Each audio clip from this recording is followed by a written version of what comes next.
दोस्तों, हम कहते तो हैं और बहुत गर्व से कहते हैं कि भारत एक लोकतंत्र है। India is a democracy, the world's largest democracy. दुनिया का सबसे बड़ा लोकतंत्र है भारत।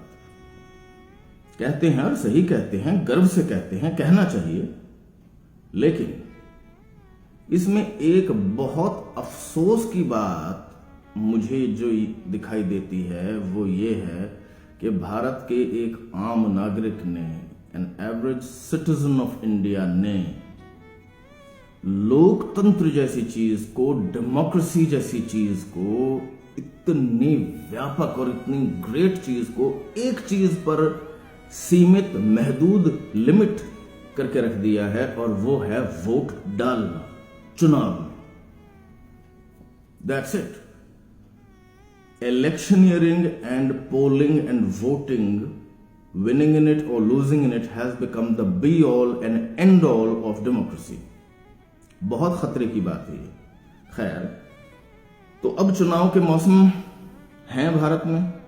स्टेट्स के भी चुनाव होंगे, कुछ नेशनल इलेक्शंस होने जा रहे हैं। वैसे तो 12 महीने भारत में इलेक्शंस की बहार रहती है। कभी किसी विधानसभा का चुनाव हो रहा है, कभी किसी विधान परिषद का चुनाव हो रहा है, कहीं कोई बाय इलेक्शन हो रहा है, कहीं जो है म्यूनिसिपैलिटी के चुनाव हो रहे हैं, कभी पंचायती राज हो रहा है। खैर, और मेरे फेवरेट यूनिवर्सिटी स्टूडेंट्स यूनियन के इलेक्शंस। तो चुनाव is a very important part of democracy, there is no denying that fact. लेकिन उसमें भी एक बात ये सुन लीजिएगा आप, जो कि और ज्यादा दर्दनाक है।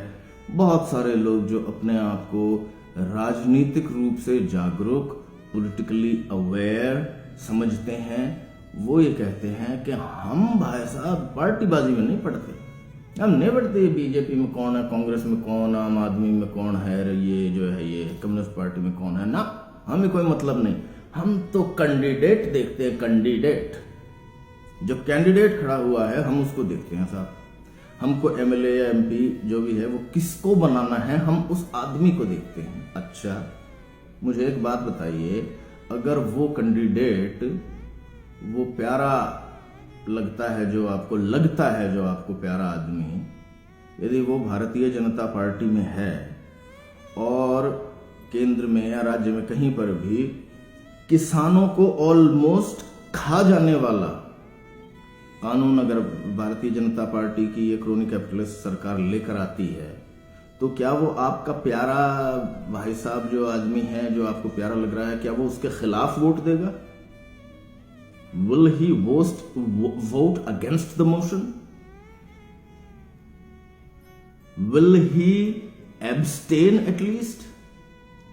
क्या वो एब्सटेन तक कर पाएंगे? क्या वो एब्सेंट रह सकते हैं? क्या वो वॉक ओवर दे सकते हैं? Can he?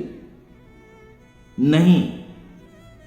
आपके वो भाई साहब, वो बहन जी, या वो माता जी, वो ताऊ जी, चाचा जी, जो भी आप उनको कहते हैं, बाबू साहब, what ever the hell it is, जो आपका लोकल हीरो है, जिसको आप बहुत सिर पे चढ़ाए हुए हैं, नौकर होने वाला है, वह आपकी नौकरी के लिए एप्लीकेशन दी है, उसने नामांकन भरा है। आपकी नौकरी का जो नॉमिनेशन पेपर भरता है, वो ये कहता है कि मैं जाकर के हन्नान के काम करूंगा, मैं हन्नान के बिहाफ पे काम करूंगा वहां पर। समझे? मेरा नौकर बनने के लिए नामांकन वो भर रहा है और मैं वोट डाल के प्रूव या डिसप्रूव कर रहा हूं उसको, सेलेक्ट या रिजेक्ट कर रहा हूं उसको। इस तरह से लीजिए डेमोक्रेसी को।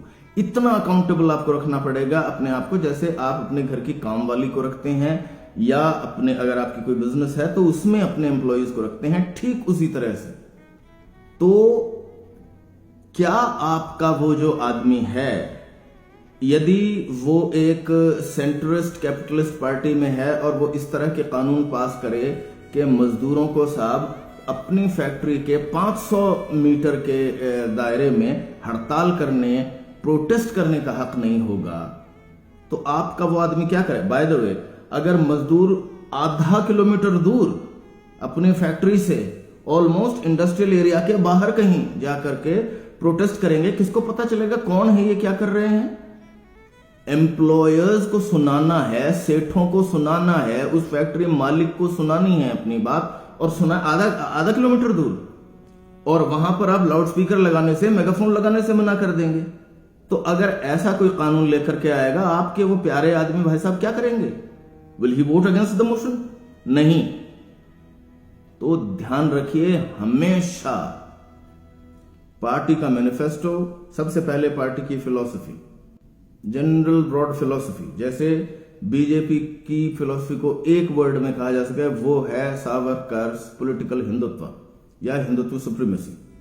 ये ऑल इंडिया मजलिस इत्तेहादुल मुस्लिमीन को ले ली जाए, इस्लामिस्ट सुप्रीमेसी, अकालियों सिख सुप्रीमेसी। समझे बात को? एक वर्ड में अगर किसी को लेना है, और कोई कुछ, there is no other way to describe BJP in one word. और कम्युनिस्ट, ठीक है, पीपल। बाय द वे, जब मैं कहता हूं कि पार्टी के मैनिफेस्टो को, पार्टी की फिलॉसफी को, पार्टी की पास्ट परफॉर्मेंस, पार्टी की प्रेजेंट परफॉर्मेंस को देख करके आपको पार्टी के बेसिस पे वोट डालना चाहिए, तो हालांकि मैं कोई प्रचार करने के लिए नहीं बैठा हूं लेफ्ट का, लेकिन एक करप्शन का आरोप जिस पार्टी के कैंडिडेट पे नहीं होगा, कभी भी देख लीजिएगा, wherever you go there is no exception throughout India, एक भी करप्शन का आरोप जिस पे नहीं होगा, एक भी कोई ये नेपोटिज्म का, भाई भतीजावाद का, सिफारिश से ये कर देने का, वो कर देने का नहीं होगा, कोई लैंड ग्रैबिंग, कोई डायनेस्टी पॉलिटिक्स, कोई जो है भाई भतीजावाद, नेपोटिज्म, कुछ नहीं होगा। वो सिर्फ आपको कम्युनिस्ट पार्टी में मिलेंगे कैंडिडेट्स।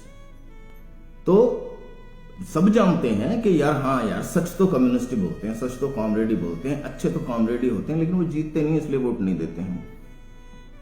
आप देंगे तो जीतेंगे, आप नहीं देते हैं इसलिए नहीं जीतते हैं। खैर, एनीवे, अपना वोट कैंडिडेट्स पे लगा के ये कल्ट पॉलिटिक्स, ये पर्सनैलिटी पॉलिटिक्स, ये शख्सियत परस्ती, हीरो वर्शिप में से आजाद करिए डेमोक्रेसी को प्लीज। आदमी देखकर नहीं, पार्टी और उसकी पॉलिसीज और उसके प्रोमिसेस को देख करके वोट करना है। Thank you.